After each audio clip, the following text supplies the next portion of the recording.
really good. I'm really good. I'm at home in Nashville right now. It's my last day home for a month, so I'm just trying to soak it up, and then we go finish the tour, the second half of the tour.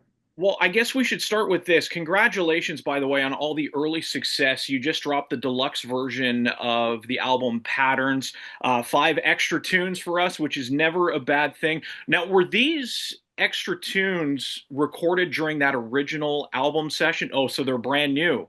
No, I mean, we definitely wrote more than just the 15 songs that made Patterns. But I think there was a reason that the 15 that made it. And the only one that was written in that same period but we didn't record is a song called To the Men That Love Women After Heartbreak. And I had teased it on TikTok and I played it at the Opry. And so it started to have this little life. And so that was the only one that I felt like needed to carry over into Deluxe. And then everything else is new. It's Well, new. I'm going to tell you right now, I think there's going to be a lot of people that are going to connect to that song, to the men who love women after heartbreak. Everybody's got a story like that. Yeah, yeah. It's I think for me I've always gravitated towards, I mean it's not a secret, like Peter Pan, Hole in the Bottle, Miss Me More, Rolling Up the Welcome Mat. Like I love breakup songs. Like I Yeah. love writing about like just heartbreak. And so it's always been harder for me to write songs about just peace and love. And I think Mhm. this is the one that's like it's probably my favorite one that I've ever written. Your current single at Canadian Country Radio, Cowboys Cry Too with Noah Kahan. Was this song always meant to be a duet, or did you reach out to Noah? How did that collaboration come together? Yeah, so I had written Cowboys Cry too, probably like a full year before I met Noah, and we had already Okay. cut it. Like it was studio version done, and I met Noah at the Grammys, and his whole record stick season I think is just like it's so brilliant, and his songwriting is just it's so him and so good. And so I fangirled him as you do.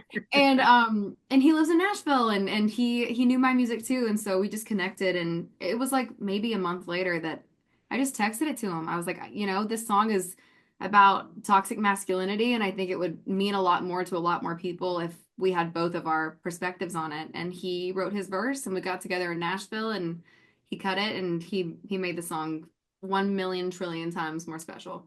So you meet Noah at the Grammys, you record the song with him, and then the song gets nominated for a Grammy. Talk about full circle. It's so fun to do collaborations with people that you end up being friends with because Yeah. it makes it way more fun to like lose together. Yeah. We've lost a couple of words for this song now, which is crazy, and we're like so flattered to even be in conversations. But yeah, like like we have double dates to go to these award shows now, and we're all friends, and so we'll like sneak some tequila, go do the red carpet because we feel awkward about that, and then booze, and then have a nice double date night. And so I cannot complain. Season 27 of The Voice is underway, and one of those big red chairs belongs to you. How much fun are you having with John, Michael, and Adam right now? So much, so Yeah. much. And I really feel like it translates on TV too, because we spend so much time, especially during the blinds, like we have Hmm. so much time together.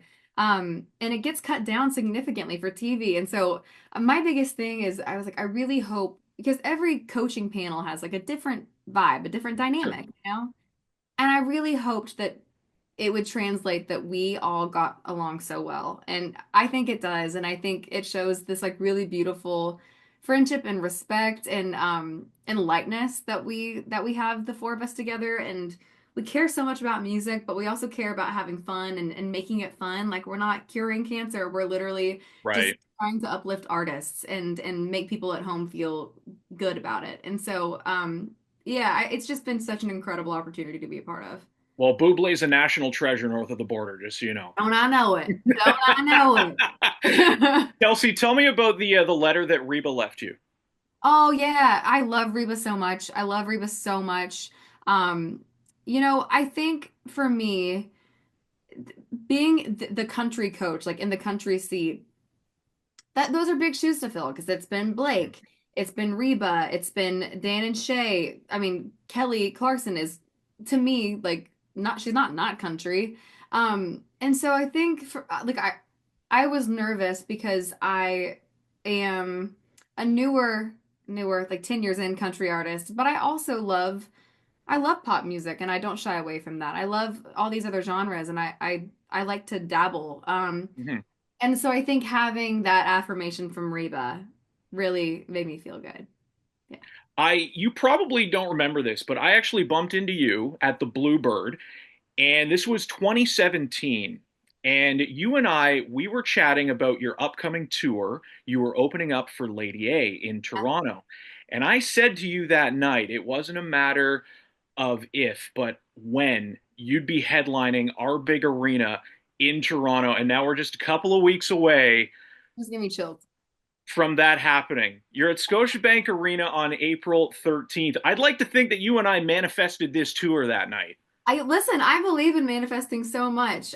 It's crazy. I think the thing that I'm the most proud of, which was also the thing that made me want to like push my head against every wall for a long time, was we didn't skip a single step. Like it was Mhm. radio tour, go back, play bar, go back, open for the person headlining the club, then go back and headline the club, then go back and do the theater, then go, Yeah. it's done every step of it. And I think to be able to really on the touring side have built that a way that now feels like we could have made that jump to arenas. Yeah, I'm very proud of this tour. I really am. And we're very proud of you because we've seen it. We've seen you play those small clubs. We've seen you play history in Toronto. We've seen you open up for other artists. And now Yeah. here you are headlining the Scotiabank Arena. There's still a few tickets left. Now, did a girl growing up in Knoxville, Tennessee ever in her wildest dreams believe that she would be playing a headlining, almost sold out show in Canada? I don't know. No. I think there was part of me that believed in something enough to move to Nashville when I was 15. Do I Hmm. think I knew that I'd be able to like do this right now? No, but No. I'm really I'm happy and I'm lucky and I'm just trying to be like present for it all, you know? Well, whatever you got going on, this new music, these tours, we're going to be here for it. April 13th, Scotiabank Arena, Kelsea Ballerini joining us in the KX Country Clubhouse today. Kelsea, thank you so much for taking some time today. Of course. I'll see you in Toronto. Absolutely. Thanks, Kelsea. I Absolutely. appreciate it.